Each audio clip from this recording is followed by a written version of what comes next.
आज से हाथ जोड़ो कार्यक्रम है। आप लोग अपने विधानसभा में घूम रहे हो, अलग अलग विधायक भी घूम रहे हैं, तो पूरा हरियाणा की ऑब्जर्वेशन क्या देखें इस कार्यक्रम को लेकर? देखिए, इसको बहुत जन समर्थन मिल रहा है छत्तीस बिरादरी का।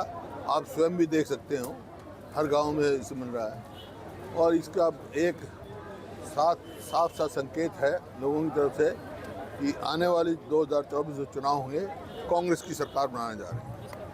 लेकिन दूसरी तरफ मुख्यमंत्री मनोहर लाल जन संवाद कार्यक्रम कर रहे हैं और वहाँ पर लोग अपनी समस्याएं लेकर पहुँच रहे हैं, लेकिन उनसे ठीक तरीके से बात नहीं। ऐसा है, 9 साल के बाद जन संवाद क्या बात है, जन संवाद नहीं करे, वो स्वयं संवाद करें। स्वयं संवाद का मतलब आप समझते हैं कि अपने आप ही अलाउ करो, जो आएगा अपने आप ही जो सवाल पूछेंगे अपनी मर्जी से पूछेंगे। कोई ऐसा सवाल पूछेगा तो उसको सुनेंगे नहीं, ये नहीं होता। जन संवाद होता सबकी बात सुने, उनकी विचार करें, क्या हो सकता है उसका समाधान निकालें। और जैसे मैंने कहा कि सरकार कोई भी हो, प्रजातंत्र में गोली और लाठी की सरकार नहीं चला करती है, ये तो संवाद से और समाधान से चलती है। मुख्यमंत्री जैसे पद पे हैं, क्या धैर्य होना चाहिए? देखिए, कोई भी व्यक्ति जो उच्च पद पे बैठा हो, ऐसे पद पे बैठे हो, उनको संयम से काम लेना चाहिए और गंभीरता से लेना चाहिए, गंभीरता से समस्याओं का समाधान करना चाहिए। एक आज से हाईकोर्ट का ऑर्डर आया है भर्ती पर रोक का, इसको किस तरह से कैंसिल करी है इंस्पेक्टर की, सब इंस्पेक्टर वगैरह की पोस्ट। ये कोई भी भर्ती नहीं कामयाब नहीं है, तो वही मैंने कहा। पर ये तो यहाँ तो जो भर्ती हुई है, परचून की दुकान लगी हुई है, जैसे परचून की दुकान में बिकती है। बेमौसमी बारिश से खराब हुई फसलों का मुआवजा मिलना था। जो बेमौसमी बारिश है उससे खराब हुई फसलों का मुआवजा मिलना था, लेकिन नहीं मिल पा रहा है। किसानों की फसलों का मुआवजे तो बाद में जाएगा, फसल का ही दाम नहीं मिल रहा। वायदा करते हैं 72 घंटे में देंगे, मैं मंडियों में जाओ आप, एक महीने तक ही मिली। और ये जो है गिरदावरी की बात थी, तब फसल कट ली, जब कहे गिरदावरी करेंगे, फसल कटने के बाद क्या गिरदावरी कैसे आंकेंगे नुकसान? तो सिर्फ ये उसको मतलब ना देने की बात है। शुरू से टाइम पर सारा एक्शन होना चाहिए, किसान को सही मौके पे मदद मिलनी चाहिए, सही समय पर मिलनी चाहिए।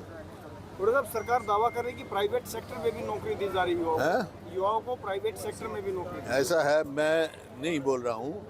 इनके केंद्र में जो मंत्री हैं MSME के, उनका अखबार में बयान दिखा दूँगा। उनके बयान जो पार्लियामेंट में दिया है, पिछले 1 साल में 1.25 लाख जो है जॉब छूट चुके हैं MSME में।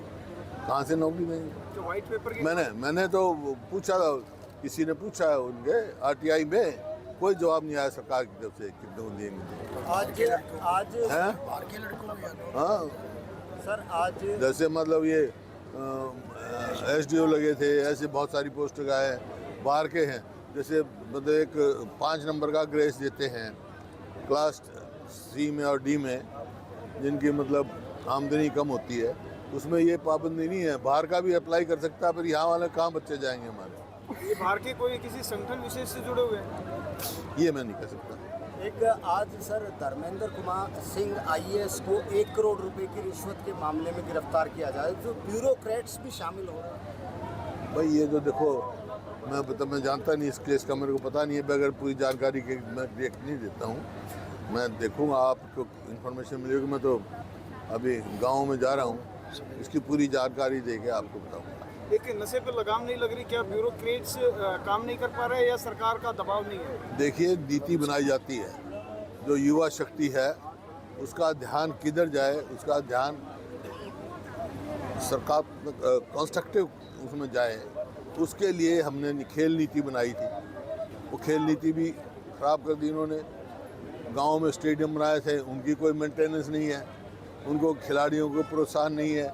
हमारे खिलाड़ी मजबूर होके बैठे हैं वहाँ पे जंतर मंतर पे, जिनको स्टेडियम में होना चाहिए था अगले से तैयारी करने के लिए। और हरियाणा सरकार चुप्पी उठाए बनाए बैठी है, बड़े अफसोस की बात है। आप खिलाड़ी से मिले, क्या कुछ मनोबल डाउन है खिलाड़ियों का? नहीं, मनोबल नहीं है, हमने पूरा समर्थन दिया और जब तक उनको न्याय नहीं मिलेगा हम उनका समर्थन करते रहेंगे। उदय साहब, पिछली बार का इसका बीजेपी का नारा था 75 पार का, अब की बार कह रहे हैं तीसरी बार बीजेपी सरकार। क्या कांग्रेस भी कोई नारा लेकर आ रही है इस बार चुनाव में? चुनाव आने दे, फिर बताएंगे नारे। कांग्रेस का 80 पार।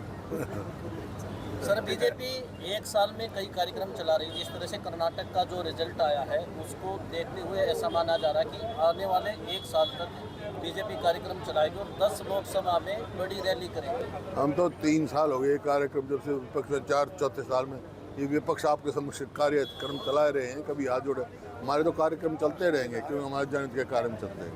सर जो कांग्रेस पार्टी के थोड़े बहुत आप लोगों से असंतुष्ट हैं, क्या उनको मनाने कोई का ही असंतुष्ट प्रयास नहीं, कांग्रेस में कोई असंतुष्ट नहीं नहीं, कांग्रेस जैसे किरण चौधरी नहीं, कल आई नहीं तो वो आप लोगों की क्रिएटेड है, कोई गुटबंदी नहीं है।